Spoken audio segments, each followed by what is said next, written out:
አስተውል ዘመን ተለውጧል ታሪክ አዲስ ገጽ ከፍቷል ኢትዮጵያ እንደታውቃት አልቀረችም ያች አንድ ድምፅ ብቻ የምትነግር ያች አንድ ቋንቋ ብቻ የምታሳድግ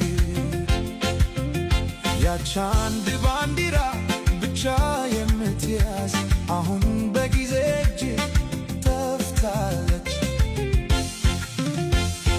ካልሆነ አልቃሹን አልቅሳት ካልሆነ በሐዘን አክብራት ነገር ግን እውነትን አትርሳ